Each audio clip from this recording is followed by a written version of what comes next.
Hello, నేను miss చేస్తాను. ఏ ఎన్నికల్లోనైనా మహిళా ఓటర్లు చాలా ముఖ్యం.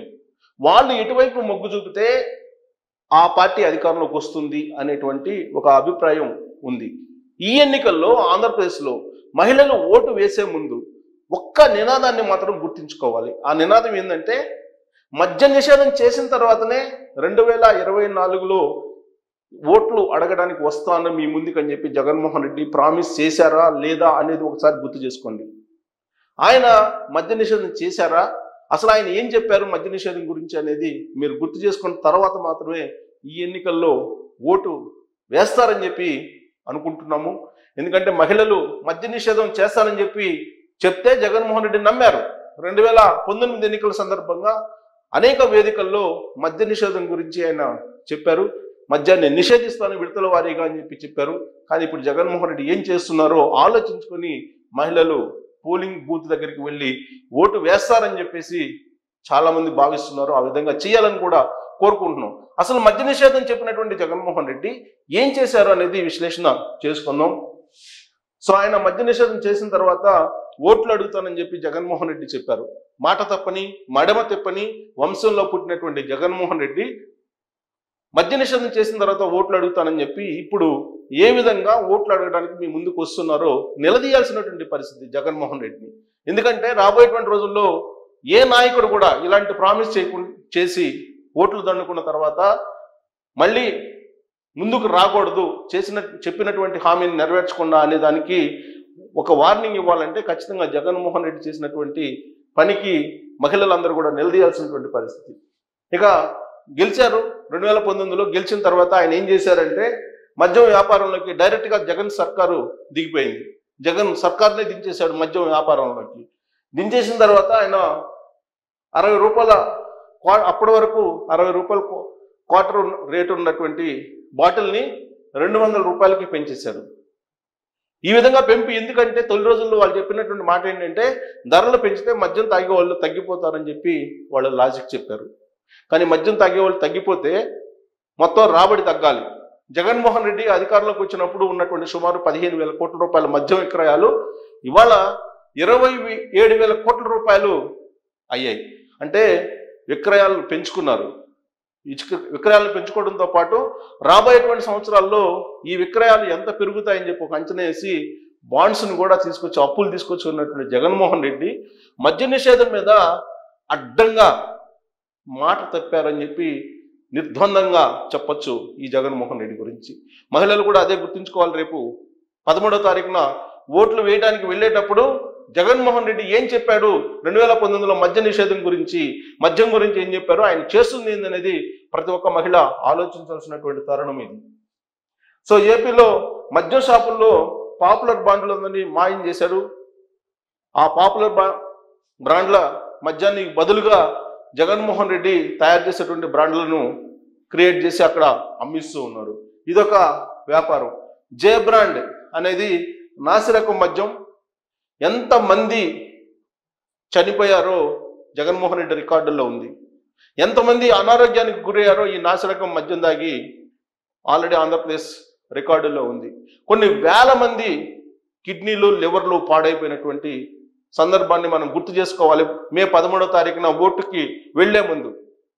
సో జగన్మోహన్ రెడ్డి కారణంగా, జగన్మోహన్ రెడ్డి పాలసీ కారణంగా, జగన్మోహన్ రెడ్డి ప్రభుత్వం కారణంగా నాసిరకం మద్యం తాగి కిడ్నీలు, లివర్లు చెడపు కొట్టుకోవడంతో పాటు ఆయన వచ్చిన తర్వాత పెంచినటువంటి రేట్ల కారణంగా ఆర్థికంగా చితికిపోయారు పేద కుటుంబాలు, పేదలు అని చెప్పి మనం చెప్పొచ్చు. ఇంకా డిస్టిలరీలు అన్నీ కూడా జగన్మోహన్ రెడ్డి బంధువులకి, సన్నిహితులకి ఇచ్చేసుకున్నారు. సాధారణంగా ఏంటంటే మద్యం ఎప్పుడు కూడా ఎలా ఉండేదంటే డిస్టిలరీలు తయారు చేసేవి, దాన్ని చెక్ చేసిన తర్వాత మద్యం షాపులు ఇచ్చేవాళ్ళు, ట్యాక్స్ మాత్రమే ప్రభుత్వానికి వచ్చేది. కానీ జగన్మోహన్ రెడ్డి హయాంలో మద్య నిషేధం అని చెప్పి ప్రామిస్ చేసి, ప్రమాణం చేసి మహిళలను నమ్మించి 2019లో అధికారంలోకి వచ్చి టోటల్గా తయారీని, అమ్మకాలని, ట్రాన్స్పోర్ట్ని మొత్తాన్ని కబ్జా చేసేసారు జగన్మోహన్ రెడ్డి. సో డిస్టిలరీలు కూడా ఇప్పుడు జగన్మోహన్ రెడ్డి సన్నిహితులకి, స్నేహితుల దగ్గరే ఉన్నాయి తయారు చేసేటువంటి కంపెనీలు. 16 కంపెనీల నుంచి 74% మద్యం సరఫరా అవుతుంది.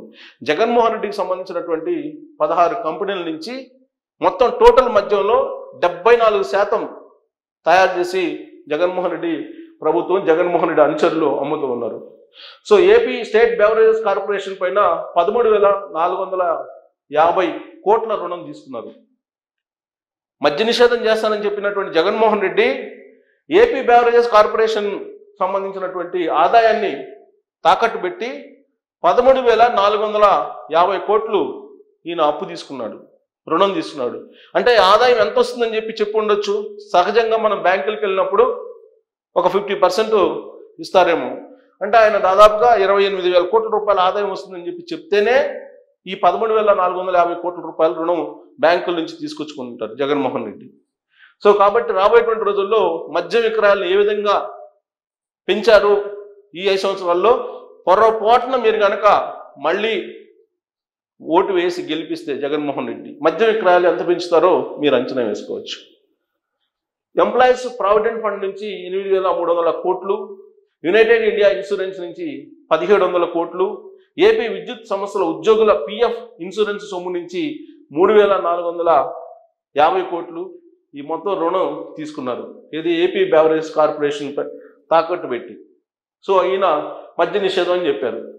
2023లో 12,000 కోట్ల రుణం తీసుకునే ప్రయత్నం చేశారు. అంటే గత ఏడాది మళ్ళీ 12,000 కోట్ల రూపాయలు రుణం తీసుకునే ప్రయత్నం చేశారు. ఎందుకంటే మద్య విక్రయాలు అనూహ్యంగా పెంచారండి.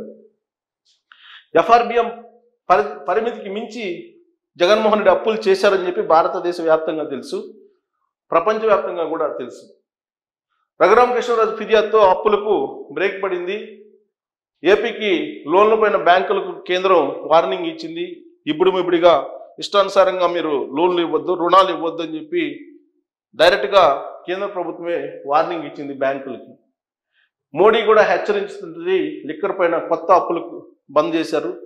డైరెక్ట్గా మోడీయే హెచ్చరించారు, లిక్కర్ మీద అప్పులు తీసుకోవడం ఏంటి తప్పు అని. సో ఏపీ లిక్కర్ బిజినెస్ పైన జే గ్యాంగ్ గుత్తాధిపత్యం కొనసాగుతూ ఉంది.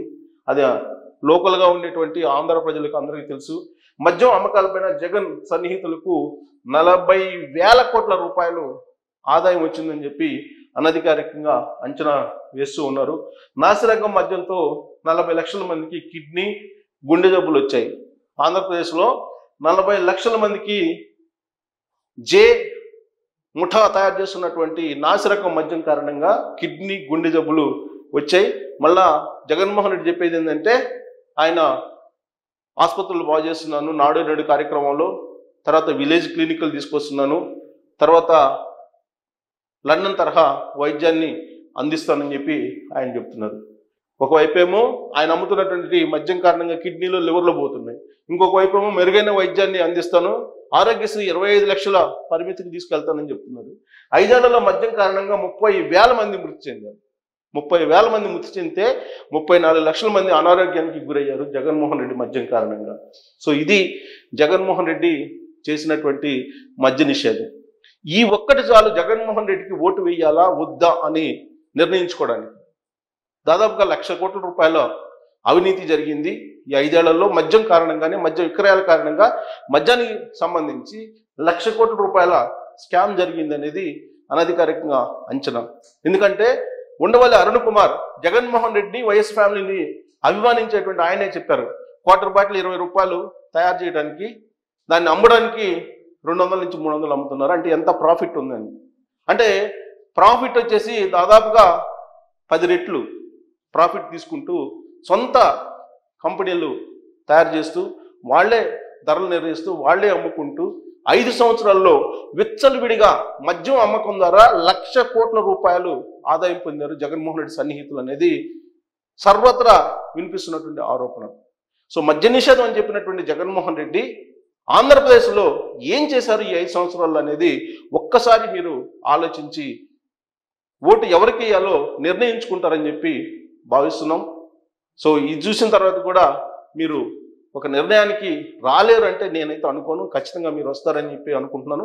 మీరు ఓటుకు వెళ్లే ముందు మే 13వ తారీఖున మద్య నిషేధానికి సంబంధించి జగన్మోహన్ రెడ్డి ఏం చేశారు, ఆ తర్వాత ఆయన అధికారంలోకి వచ్చిన 5 ఏళ్ల పాటు మద్య నిషేధంలో ఆయన చేసినటువంటి పనులు ఏంటనేది ఒక్కసారి రివ్యూ చేసుకొని మీరు ఓటేస్తారని భావిస్తున్నాం.